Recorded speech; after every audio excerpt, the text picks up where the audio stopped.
மக்கள் தொகை அடிப்படையில் தொகுதி மறுவரையறை செய்யக்கூடாது என தெரிவித்துள்ள திமுக எம்பி கனிமொழி, 2025 மு.க.ஸ்டாலின் முதலமைச்சராக இருந்தபோது நடத்திய அனைத்து கட்சி கூட்டத்தில் நிறைவேற்றிய தீர்மானத்தில் தாவிக பொதுச் செயலாளர் புசி ஆனந்த் உள்ளிட்டோர் கையெழுத்திட்டதைத்தான் தற்போது சட்டப்பேரவையில் தாவிக அரசு தீர்மானமாக நிறைவேற்றியுள்ளதாக கடிந்துரைத்துள்ளார்.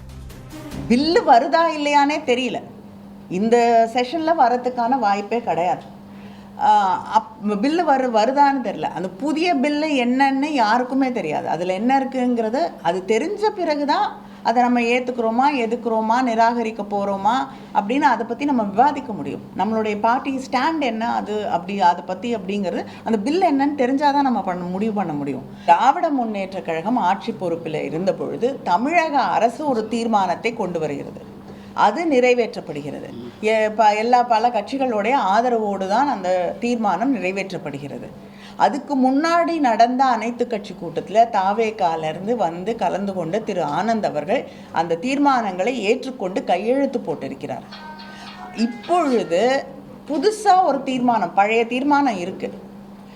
அந்த தீர்மானம் இருக்கும் பொழுது புதிதாக ஒரு தீர்மானம் கொண்டு வந்தால் அந்த தீர்மானத்தை நீங்கள் நிராகரிக்கிறீங்களா, அந்த தீர்மானத்தை எதிர்க்கிறீங்களா?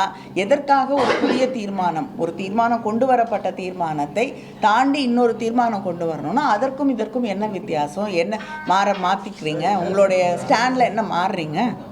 அது நீங்க தான் சொல்லணும். தொகுதி மறுவரையே தேவையில்லைங்கிற மாதிரி தீர்மானம் இல்லைங்க. போன தடவை கையெழுத்து போட்டீங்க, இந்த தடவை வேண்டான்னு சொல்றீங்கன்னா அதற்கான காரணங்கள் என்னன்னு நீங்க சொல்லணும்.